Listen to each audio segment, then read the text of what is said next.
Miel en la boca. Este es un sermón que fue predicado la mañana del viernes 24 de abril de 1891 por Charles Haddon Spurgeon en la conferencia de la Asociación Evangélica del Colegio del Pastor. Él me glorificará porque tomará de lo mío y os lo hará saber. Todo lo que tiene el Padre es mío, por eso dije que tomará de lo mío y os lo hará saber. Juan capítulo 16 versículos 14 y 15. Amados amigos, aquí tienen a la Trinidad y no hay salvación fuera de la Trinidad. Es el Padre y el Hijo y el Espíritu Santo. Todo lo que tiene el Padre es mío, dice Cristo. Y el Padre tiene todas las cosas. Siempre fueron suyas, son suyas, siempre serán suyas, y no podrán ser nuestras hasta que cambien de dueño, hasta que Cristo diga todo lo que tiene el Padre es mío. Es en virtud del carácter representativo de Cristo, como garantía del pacto, que todo lo que tiene el Padre es traspasado al Hijo, y sólo entonces puede ser entregado a nosotros. Por cuanto agradó al Padre que en él habitase toda plenitud, porque de su plenitud tomamos todos. Pero nosotros somos tan torpes que no podemos llegar a la grandiosa fuente, aunque el tubo conductor esté conectado a ella.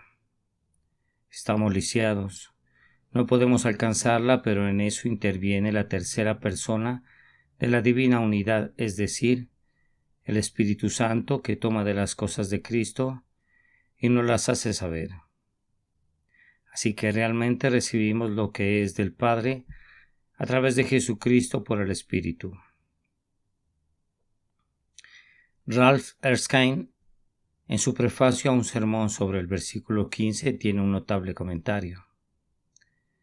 Él compara la gracia con la miel que alegra a los santos y endulza sus bocas y corazones, pero aclara que en el Padre la miel está en la flor y a tal distancia de nosotros que no podemos extraerla.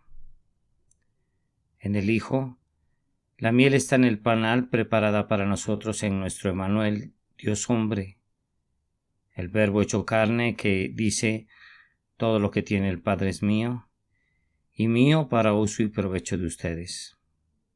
Está en el panal, pero a continuación la miel está en la boca. El Espíritu toma todas las cosas y hace una aplicación mostrándonos esas cosas y llevándonos a comer y beber con Cristo y a compartir todas estas cosas. Sí, no solo a comer la miel, sino también el panal rebosante de miel, no solo sus beneficios, sino a Él mismo. Es una hermosa división del tema, la miel en la flor, en Dios, como en misterio verdaderamente allí. Nunca habrá más miel que la que se encuentra en la flor. Pero, ¿cómo la obtendremos? No tenemos sabiduría para extraer su dulzura. No somos como las abejas que son capaces de hallarla. Es miel de abejas, no miel de hombres. Pero en Cristo se convierte en la miel en el panal y por tanto, Él es dulce a nuestro gusto como la miel que gotea del panal. A menudo estamos tan débiles que no podemos estirar la mano para alcanzar ese panal. ¡Ay! Y hubo un tiempo en el que nuestros paladares eran tan depravados que preferíamos las cosas amargas hasta el punto de considerarlas dulces. Pero ahora que el Espíritu Santo ha venido, la miel ha sido puesta en nuestra boca junto con el gusto para disfrutarla. Sí, ahora hemos gozado tanto de ella que la miel de gracia ha llegado a formar parte de nuestro ser y nos hemos vuelto dulces para Dios y su dulzura nos ha sido entregada mediante ese extraño método. Amados amigos, No necesito recordarles que mantengan la existencia de la Trinidad en un lugar prominente en su ministerio. Recuerden que no pueden orar sin la Trinidad. Si la obra plena de la salvación requiere de una Trinidad, el aliento de nuestra vida también la necesita. Ustedes no pueden acercarse al Padre excepto a través del Hijo y por el Espíritu Santo. Indudablemente, hay una Trinidad en la naturaleza y de la manera cierta y constante surge la necesidad de una Trinidad en el dominio de la gracia, y cuando lleguemos al cielo entenderemos, quizá con más plenitud, el significado de la Trinidad en su unidad.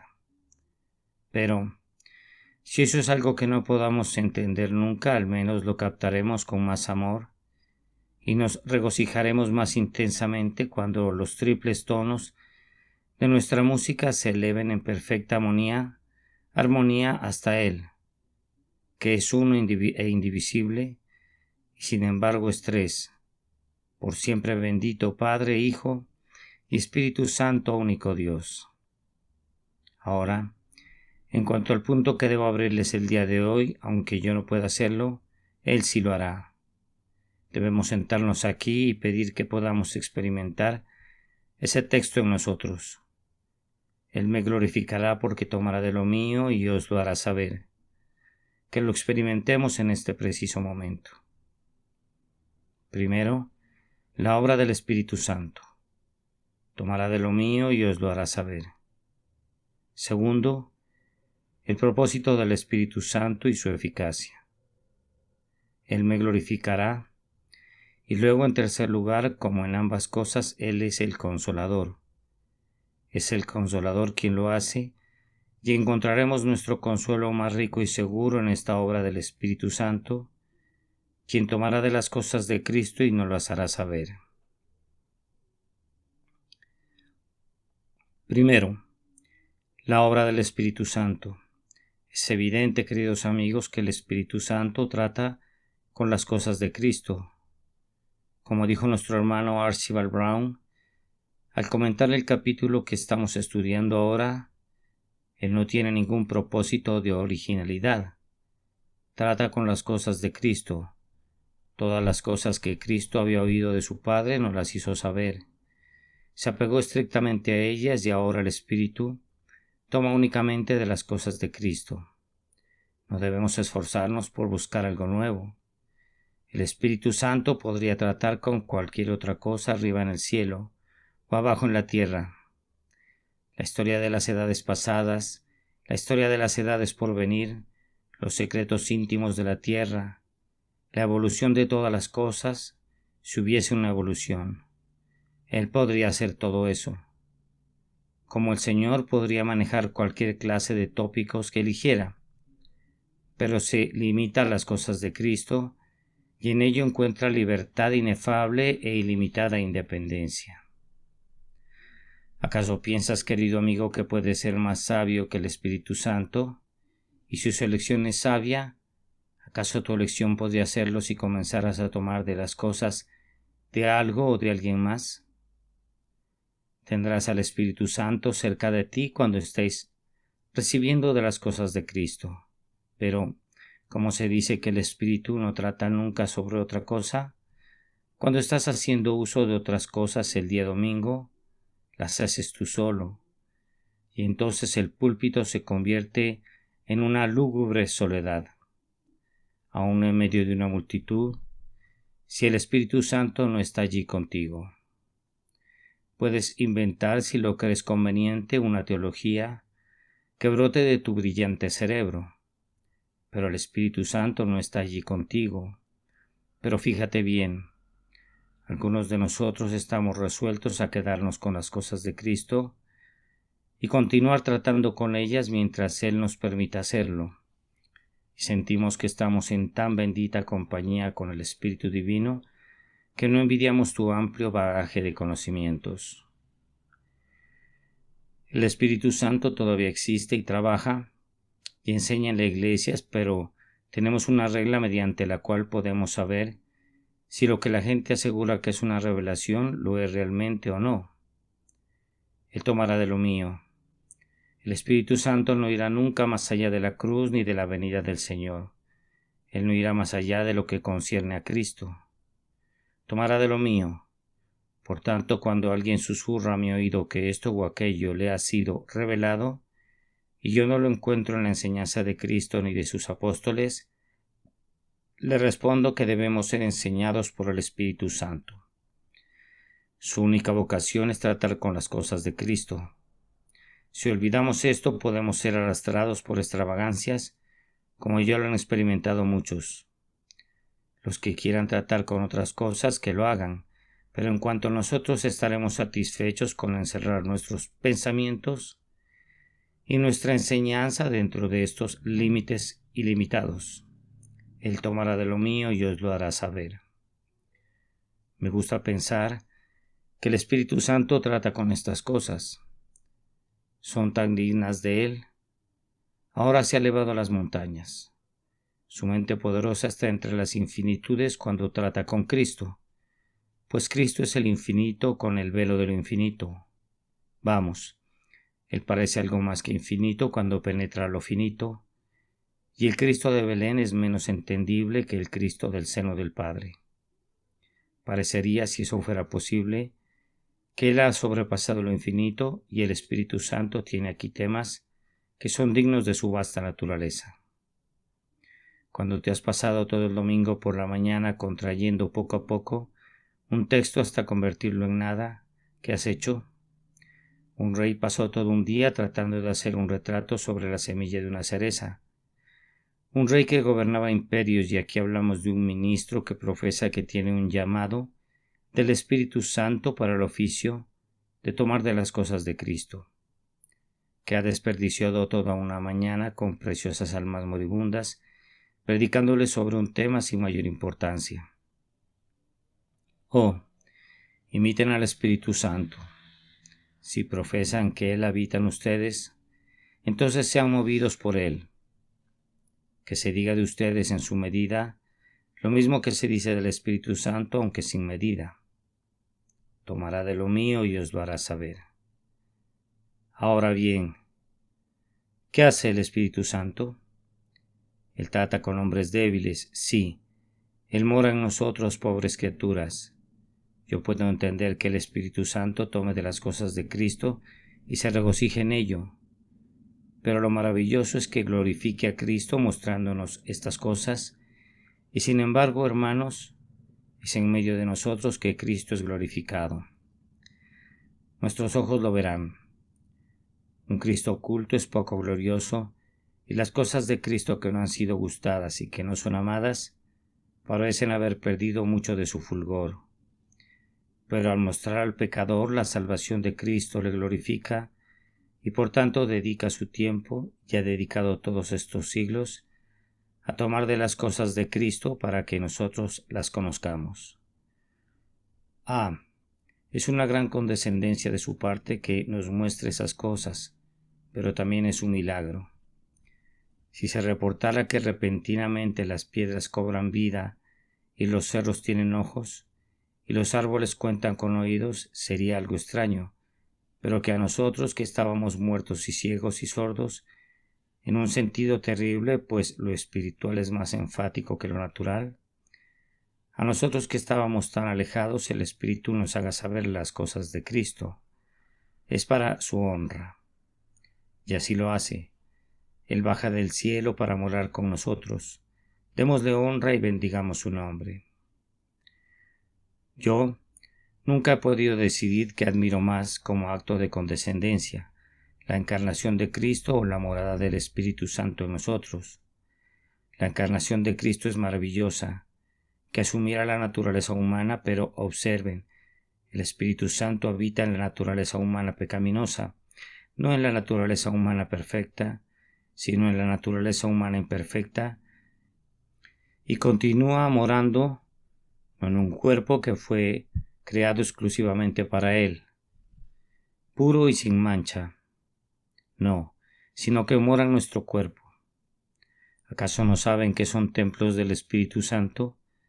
Aquellos que fueron manchados por naturaleza, y en quienes permanece todavía una medida de corrupción a pesar de que Él habite allí. y esto ha hecho Él en toda esta multitud de años, no solo en un caso ni en miles de casos, sino en incontables casos. Él continúa poniéndose en contacto con la humanidad pecadora. No muestra las cosas de Cristo a los ángeles, ni a los serafines, ni a los querubines, ni a las huestes que han lavado sus ropas y las han emblanquecido en la sangre del Cordero, sino que las hará saber a los hombres. Yo supongo que significa que toma de las palabras de nuestro Señor las que Él habló personalmente y las palabras que dijo por medio de sus apóstoles. No permitamos nunca que alguien haga una división entre la palabra de los apóstoles y la palabra de Cristo. Nuestro Señor mismo las unió. Mas no ruego solamente por estos, sino también por los que han de creer en mí por la palabra de ellos. Y si algunos rechazaran la palabra apostólica, quedarían excluidos del número de aquellos por quienes Cristo ora. Ellos mismos se colocarían fuera. Por ese simple hecho, yo quisiera que recordaran solemnemente que la palabra de los apóstoles es la palabra de Cristo. Él no se quedó por largo tiempo después que resucitó de los muertos, ni hubo la oportunidad que nos diera una exposición más detallada de su mente y de su voluntad. Tampoco la hubiera dado antes de su muerte, porque no era el momento oportuno. Aún tengo muchas cosas que deciros, pero ahora no las podéis sobrellevar. Después de la venida del Espíritu Santo, los discípulos estaban preparados para recibir lo que Cristo habló por medio de sus siervos Pablo y Pedro y Santiago y Juan.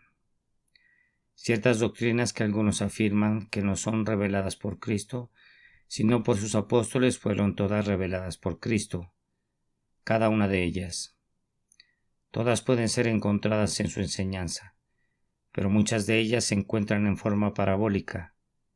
No es sino hasta que subió a la gloria y por su espíritu preparó a un pueblo que pudiera entender la verdad con mayor claridad, que envía a sus apóstoles diciendo: vayan y abran el significado de todo lo que dije a quienes he elegido en el mundo.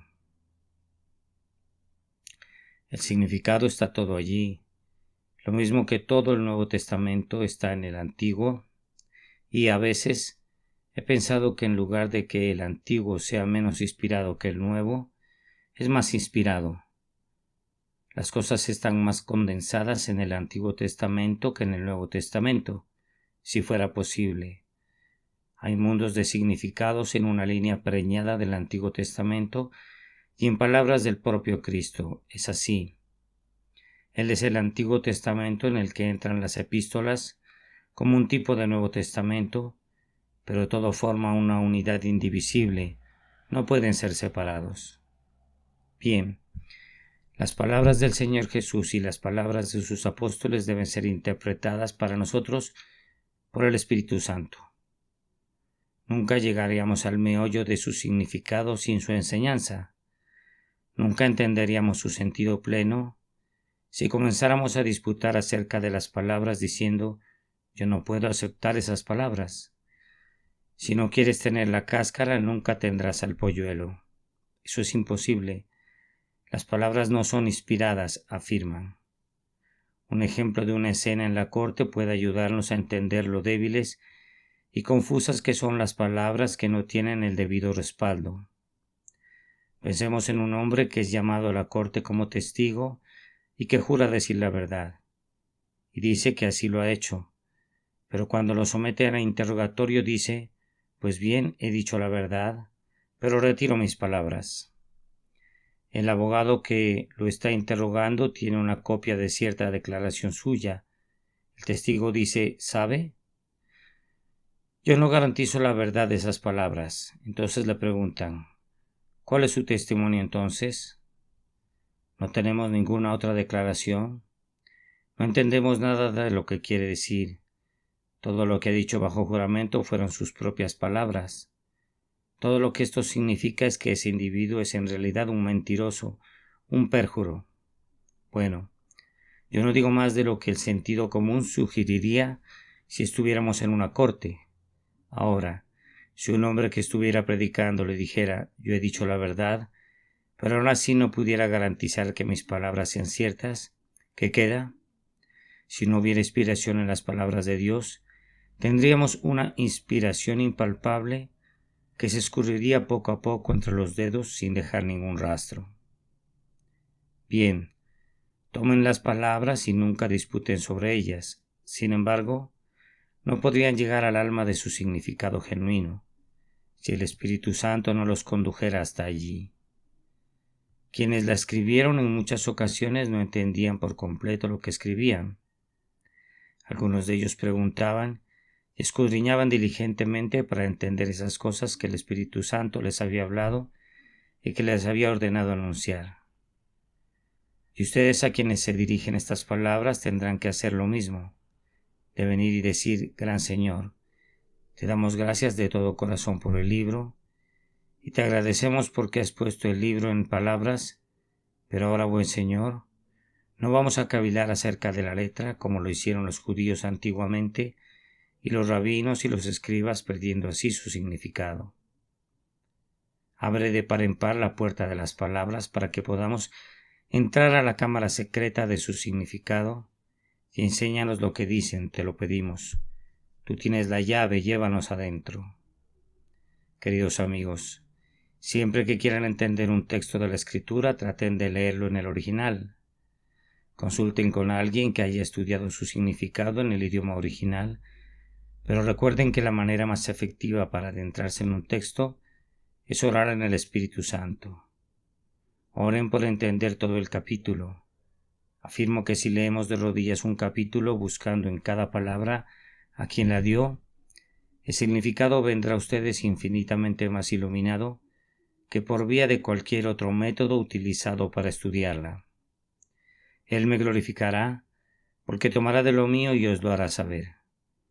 Él volverá a entregar el mensaje del Señor para ustedes en la plenitud de su significado. Pero yo no creo que eso sea todo lo que el texto quiere decir. Tomará de lo mío.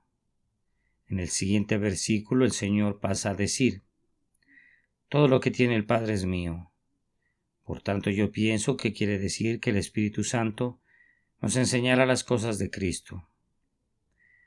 Aquí tenemos un texto para nosotros, las cosas de Cristo. Cristo habla como si en ese momento no poseyese nada que fuera especialmente suyo, pues no había muerto todavía, no había renunciado todavía, no estaba suplicando todavía como el grandioso intercesor en el cielo. Todo eso estaba por venir, pero a pesar de eso dice, aún ahora todo lo que tiene el Padre es mío. Todos sus atributos, toda su gloria, todo su reposo, toda su felicidad, toda su bendición, todo eso es mío, y el Espíritu Santo les mostrará eso. Pero podría leer mi texto desde una diferente perspectiva, pues Él ha muerto, ha resucitado, ha subido a lo alto, y aquí Él viene. Sus carros están en camino. Hay ciertas cosas que el Padre tiene y que Jesucristo tiene, que son verdaderamente las cosas de Cristo. Enfáticamente las cosas de Cristo, y mi oración es que ustedes y yo, predicadores del Evangelio, podamos tener el cumplimiento de este texto en nosotros. Él tomará de lo mío mis cosas y os lo hará saber. Supongan, amados hermanos, que vamos a predicar la palabra y el Espíritu Santo nos muestra a nuestro Señor Jesús en su deidad. Oh, cómo lo predicaríamos como divino, cuán ciertamente podría bendecir a nuestra congregación, cuán verdaderamente podría someter todas las cosas a sí mismo, siendo que Él es Dios verdadero de Dios verdadero. Es igualmente dulce verlo como hombre. Oh, que tuviéramos el ángulo de visión del Espíritu hacia la humanidad de Cristo. Reconocer con toda claridad que Él es hueso de mis huesos y carne de mi carne, y que en su infinita ternura tendrá compasión de mí, y tratará con mi pobre pueblo, y con las conciencias atribuladas que me rodean. Que todavía tengo que ir a ellos para decirles de alguien que se conmueve de sus debilidades habiendo sido tentado, en todo de manera semejante a sus tentaciones. Oh, hermanos míos, si alguna vez, no, más bien si en todo momento antes de predicar tuviéramos una visión de Cristo, en sus naturalezas divina y humana, y bajáramos después de haber tenido esa fresca visión para hablar acerca de Él, qué eficaz predicación sería para nuestro pueblo. Es glorioso tener una visión de los oficios de Cristo, recibida directamente del Espíritu Santo, pero especialmente de su oficio de Salvador. A menudo le he dicho: tú debes salvar a mi pueblo. Eso no es un asunto mío.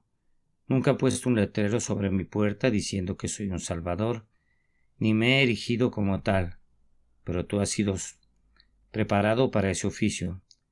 Tú lo has aprendido por la experiencia, y tú lo reclamas como tu propio honor.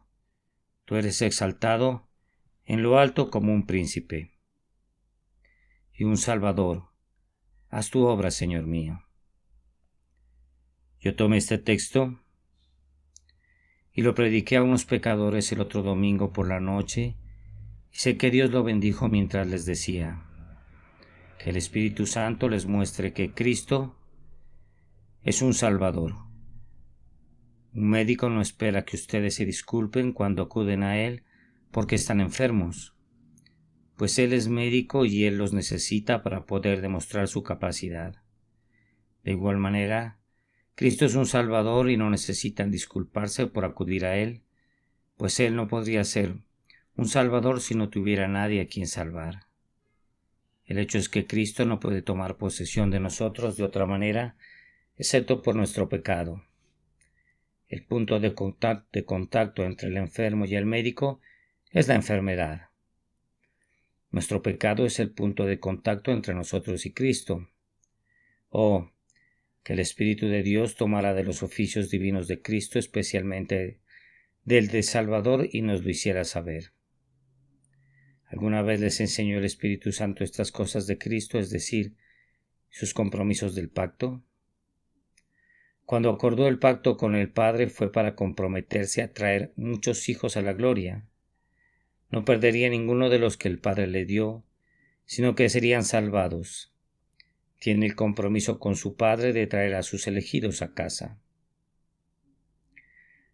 Cuando las ovejas tengan que pasar bajo la mano de quien las cuenta, pasarán bajo la vara de una por una, cada una mostrando una marca de sangre, y él no descansará hasta que el número de las que estén en el redil celestial coincida con el número registrado en el libro. Yo así lo creo, y ha sido maravilloso que esto me haya sido enseñado cuando he salido a predicar. Es una mañana triste, opaca, húmeda y brumosa. Solo hay unas cuantas personas presentes, sí, pero son un pueblo elegido a quienes Dios ha ordenado que estén allí, y está el número que debe estar. Voy a predicar, y habrá algunas personas que serán salvas. No esperamos resultados al azar, sino que guiados por el bendito Espíritu de Dios, predicamos con una viva certeza, sabiendo que Dios tiene un pueblo que Cristo se ha comprometido a traer a casa, y lo traerá. Y cuando vea el fruto de la aflicción de su alma, su Padre se deleitará en cada uno de ellos. Si alcanzan una clara visión de esto, les proporcionará mucha firmeza y los hará fuertes.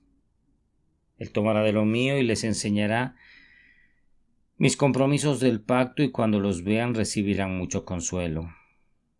Pero, amados, el Espíritu Santo los favorece tomando lo que es peculiarmente de Cristo, es decir, su amor, para mostrárselos. Lo hemos visto algunas veces más vividamente que otras. Pero si toda la brillante luz del Espíritu Santo fuera a concentrarse sobre el amor de Cristo y nuestra visión fuera ampliada a su máxima capacidad, será una visión tal que ni el cielo podría sobrepasarla. Deberíamos sentarnos en nuestro estudio con la Biblia frente a nosotros hasta llegar a sentir: bien, ahora he aquí un hombre, si en el cuerpo o fuera del cuerpo, no lo sé. Ese hombre es arrebatado al paraíso.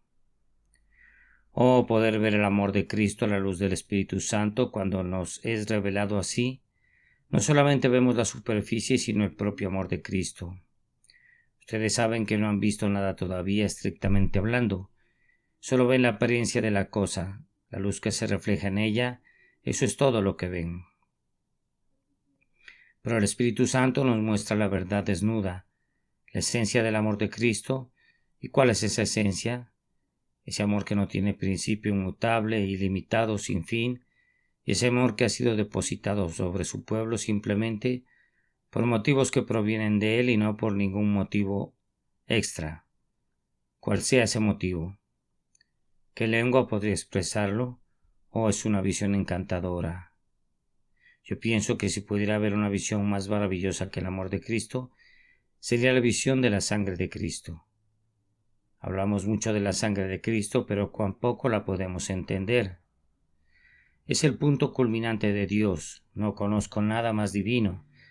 Parecería como si todos los propósitos eternos se dirigieran hacia la sangre de la cruz y luego obraran desde la sangre de la cruz hacia la sublime consumación de todas las cosas.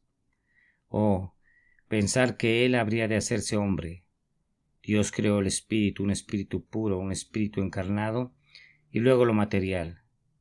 Y de alguna manera, como si lo unificara todo, la deidad se vincula a sí misma con lo material y se cubre de polvo al igual que nosotros, y juntando todo eso, luego va y en esa forma redime a su pueblo de todo el mal de su alma y de su espíritu y de su cuerpo, derramando una vida que, mientras fue humana, estaba conectada con lo divino para que hablemos correctamente de la sangre de Dios. Vayamos al capítulo 20 de los Hechos y leamos cómo lo expresa el apóstol. Para apacentar la iglesia del Señor, la cual ganó por su propia sangre. Yo no creo que el Dr. Watts esté equivocado cuando afirma: Dios que amó y murió. Es una precisión incorrecta, una precisión de incorrección absoluta y estricta. Así sucede siempre cuando lo infinito hable de lo infinito. Fue un sacrificio maravilloso que pudo borrar, aniquilar y extinguir absolutamente el pecado y todas las razas, las trazas que pudieran quedar de él. Pues Él ha terminado la prevaricación y puesto fin al pecado, y ha expiado la iniquidad para traer la justicia perdurable. Ah, queridos amigos, ustedes han visto esto, ¿no es cierto? Pero todavía tendrán que ver más, y cuando lleguemos al cielo, sabremos lo que significa la sangre y con qué vigor cantaremos al que nos amó y nos lavó de nuestros pecados con su sangre. ¿Habrá alguien allí que diga: ¿acaso no es esa la religión sangrienta, como blasfemante la llaman algunos? Ah, amigos míos, ellos estarán en la condición de arrepentirse tardíamente por no haber creído en la religión sangrienta. Pienso que el alma de cualquier hombre que se haya atrevido jamás a hablar de esa manera arderá como carbones de enebro por haber despreciado la sangre de Dios, y así por sus propias obras intencionales ese hombre será echado fuera para siempre. Que el Espíritu Santo les muestre hoy Getsemaní y Gábata y el Gólgota, y luego que les permita una visión de lo que ahora está haciendo nuestro Señor. Oh, y cómo les levantaría invariablemente el ánimo cuando estuvieran deprimidos, tan solo verlo intercediendo por ustedes. Crean que si su esposa estuviera enferma o su hijo se doliera de algo, y hubiera escaso alimento en la alacena, y ustedes salieran por la puerta trasera y lo vieran con su pectoral, con todas sus piedras relucientes y su nombre escrito allí, intercediendo por ustedes, ¿acaso no regresarían de inmediato y le dirían: vamos, esposa, todo está bien, Él está orando por nosotros? Oh, sería un consuelo si el Espíritu Santo les mostrara un Cristo intercesor, y pensar que Él reina a la vez que intercede. Él está a la diestra de Dios el Padre, que ha puesto todas las cosas bajo sus pies, y está en espera que el último enemigo sea puesto allí. ¿Ahora ustedes no tienen miedo de aquellos que los han atacado y se les han opuesto? ¿No es cierto? Recuerden que Él ha dicho: toda potestad me es dada en el cielo y en la tierra. Por tanto, id y haced discípulos a todas las naciones, y aquí yo estoy con vosotros todos los días hasta el fin del mundo. Además, que el Espíritu Santo les muestre una clara visión de su venida. Eso es lo mejor de todo. Esa es nuestra más brillante esperanza. He aquí, Él viene. Cuando cobre valor el adversario y haya menos fe, y el celo parezca casi extinto, estaremos recibiendo las señales de su venida. El Señor siempre dijo eso, que no vendría antes de que se diera primero la apostasía, y así en la medida en que la noche se torna oscura y la tormenta enfurece, podremos recordar mejor que Él se acercó a los discípulos en el lago de Galilea, caminando sobre las olas en medio de la noche, en lo más fiero de la tormenta. Oh, ¿qué dirán sus enemigos cuando Él venga? Cuando contemplen las huellas de los clavos del glorificado y al hombre que lleva la corona de espinas. Cuando realmente lo vean venir, los que despreciaron su palabra y su sangre siempre bendita, ¿cómo se esconderán de su rostro de amor ofendido? Nosotros, por el contrario, por su infinita misericordia, diremos, esto es lo que el Espíritu Santo nos enseñó, y ahora lo vemos literalmente, y damos gracias por los anticipos que nos dio de la visión beatífica.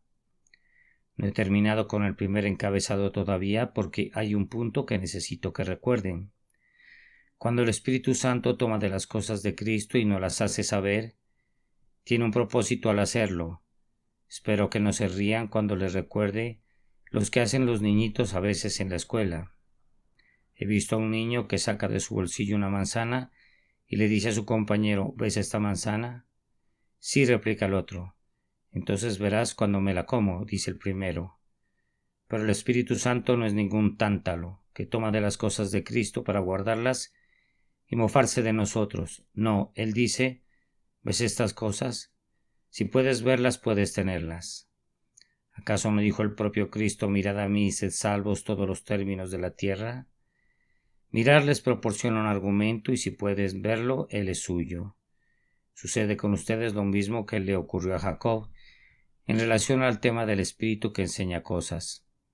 Ustedes saben que Jacob se acostó y durmió, y el Señor le dijo, la tierra en que estás acostado te la daré a ti. Ahora en el lugar que elijan a lo largo de todas las Escrituras, si encuentran dónde acostarse, ese lugar les pertenece. Si pueden dormir sobre una promesa, esa promesa es suya. Alza ahora tus ojos, dijo Dios a Abraham, y mira desde el lugar donde estás hacia el norte y el sur, y al oriente y al occidente, porque toda la tierra que ves la daré a ti. Que el Señor aumente nuestra santa visión de gozosa fe, pues no hay nada que veas que no puedas también disfrutar. Todo lo que es en Cristo está allí para ustedes. Ahora, en segundo lugar, ¿cuál es el propósito del Espíritu Santo y cuál es su eficacia? Él me glorificará.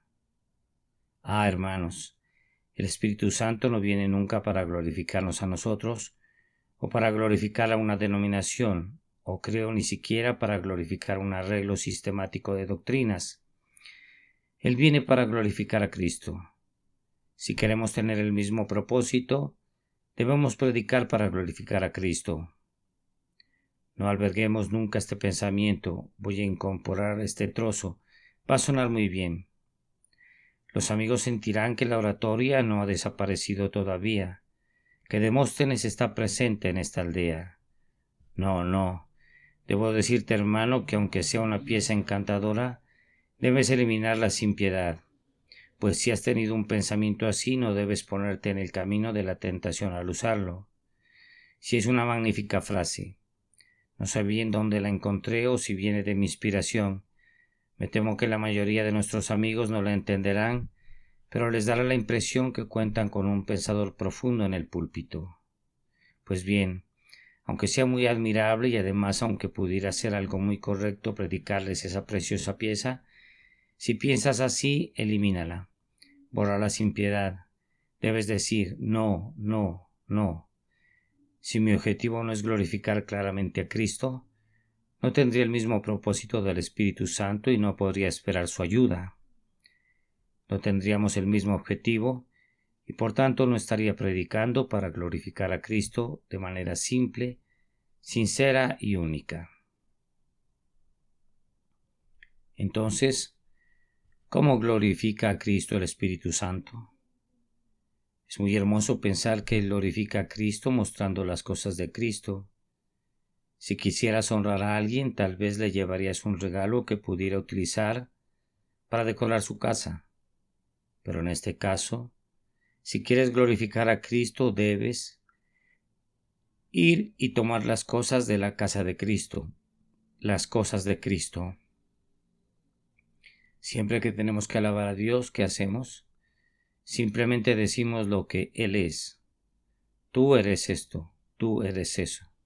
No hay otra forma de alabarlo. No podemos tomar nada de ninguna otra parte para traerla a Dios. Las alabanzas a Dios son simplemente los hechos acerca de Él.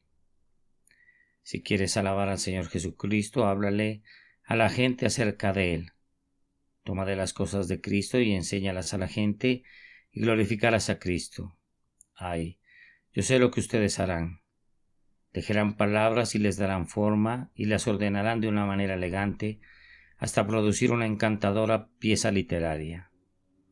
Cuando hayan hecho eso de manera muy cuidadosa, métalan al fuego en el horno y dejen que se incinere.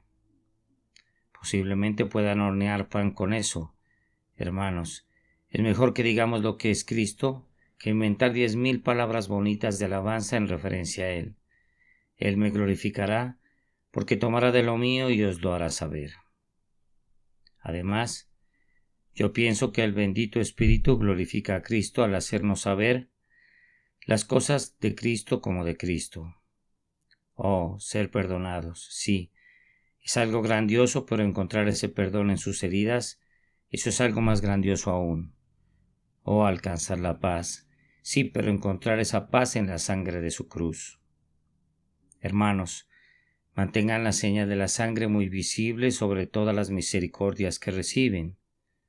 Todas ellas están marcadas con la sangre de la cruz, pero algunas veces pensamos tanto en la dulzura del pan o en la frescura de las aguas que nos olvidamos de dónde proceden y cómo nos llegaron y entonces pierden su mejor sabor.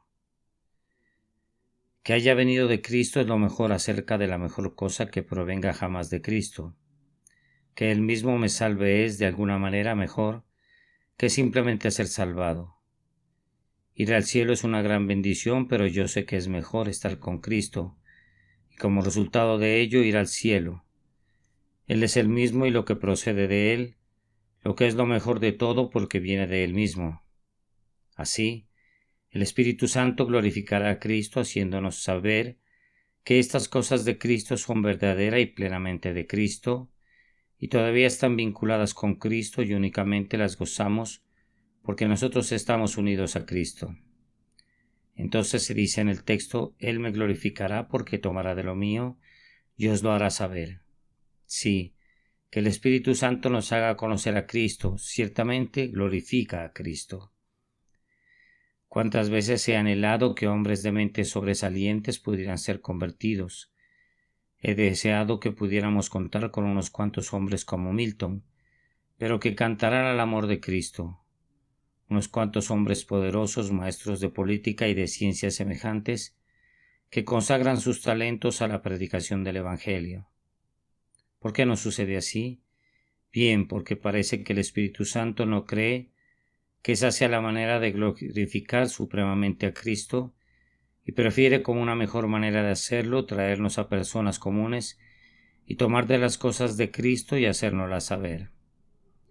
Él verdaderamente glorifica a Cristo y bendito sea su santo nombre porque por siempre mis ojos de confusa mirada contemplarán su infinita amabilidad. Que por la eternidad un infeliz como yo, que puede entender cualquier cosa excepto lo que debe entender, se ha conducido a comprender las alturas y las profundidades y conocer con todos los santos el amor de Cristo que excede a todo conocimiento. Pueden conocer en una escuela a un chico inteligente, pero no dependió del maestro haber hecho de él alguien preparado. Pero por otro lado tenemos a un destacado estudiante cuya madre nos relata que en la familia era el tonto más grande. Todos sus compañeros de clase dicen cómo él estaba en la cola. Daba la impresión que no tenía cerebro, pero nuestro maestro de alguna manera le infundió algo de cerebro y lo llevó a conocer algo que antes parecía incapaz de saber. De alguna manera nos da la impresión que nuestra propia insensatez e impotencia y muerte espiritual, si el Espíritu Santo nos hace saber las cosas de Cristo, ayudarán a aumentar la grandiosa glorificación de Cristo que es el propósito del Espíritu Santo.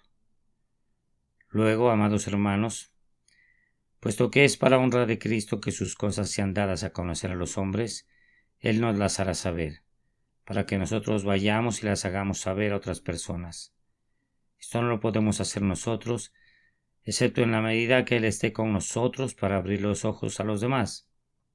Pero Él estará con nosotros mientras prediquemos lo que Él nos ha enseñado.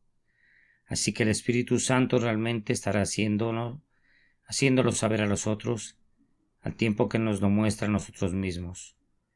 Una influencia secundaria fluirá de este servicio, pues recibiremos ayuda para usar los medios correctos para hacer que otros vean las cosas de Cristo.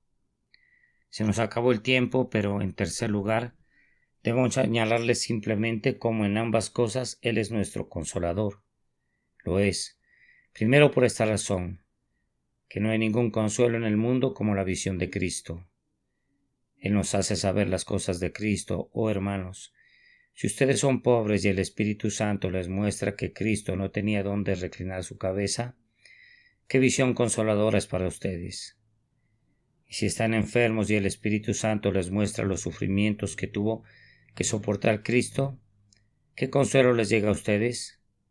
Y si son conducidos a ver las cosas de Cristo, cada una de conformidad a la condición en la que se encuentren, cuán prontamente son liberados de su aflicción. Y luego, si el Espíritu Santo glorifica a Cristo, esa es la cura para cualquier tipo de aflicción. Él es el Consolador. Tal vez ya se los he dicho antes, pero no puedo evitar repetirlo, que hace muchos años, después del terrible accidente ocurrido en Surrey Gardens, tuve que irme al campo y guardar reposo. Simplemente ver la Biblia me producía llanto. Únicamente podía mantenerme solo en el jardín y estaba deprimido y triste, pues varias personas murieron en el accidente y ahí estaba yo también medio muerto. Y recuerdo cómo recibí de nuevo mi consuelo y prediqué el domingo siguiente a mi recuperación. Había estado caminando por el jardín y estaba parado bajo un árbol. Si está allí todavía no lo sé, pero recuerdo estas palabras. A este Dios ha saltado con su diestra por príncipe y salvador. Oh, pensé para mí mismo, yo solo soy un soldado común. Si muero en una trinchera no me importa. El rey es honrado. Él obtiene la victoria y yo era como uno de estos soldados franceses de tiempos antiguos que amaban a su emperador, y ustedes saben cómo cuando estaban a punto de morir, si el emperador pasaba junto a ellos, cada herido hacía un esfuerzo por erguirse apoyándose en su codo y gritaba una vez más: «Vive Emperor», «Viva el emperador», pues el emperador estaba esculpido en su corazón. Lo mismo estoy seguro sucede con cada uno de ustedes, hermanos míos, en esta guerra santa. Si nuestro Señor y Rey es exaltado, entonces nada importa todo lo demás. Si Él es exaltado, no te preocupes por lo que nos pueda pasar. Somos un conjunto de pigmeos, todo está bien si Él es exaltado. La verdad de Dios está segura. Nosotros estamos perfectamente anuentes a ser olvidados, ridiculizados, calumniados y cualquier otra cosa que quieran hacernos los hombres. La causa está segura y el Rey está en su trono. Aleluya, aleluya, bendito sea su nombre. Nota del traductor. Al pie de este sermón hay una nota con el informe del estado de salud de Spurgeon bastante deteriorado. Ha transcurrido otra semana de ansiedad y por la bendición del Señor sobre los medios utilizados, el señor Spurgeon ha logrado mantenerse con vida. La oración unida y casi universal por su completa recuperación sigue siendo ofrecida de manera continua, y al momento que este sermón es enviado a los impresores, parece haber una ligera mejoría en la condición de nuestro querido enfermo, que sigue siendo muy crítica. La señora Spurgeon y los otros miembros de la familia, así como la iglesia del tabernáculo, están muy agradecidos por toda la simpatía que ha encontrado expresión de diversas maneras, y le suplican a todos los creyentes que sigan pidiendo por la plena restauración del señor Spurgeon, si es la voluntad de Dios. Amén. Miel en la boca. Un sermón predicado la mañana del viernes 24 de abril de 1891 por Charles Haddon Spurgeon en la conferencia de la Asociación Evangélica del Colegio del Pastor.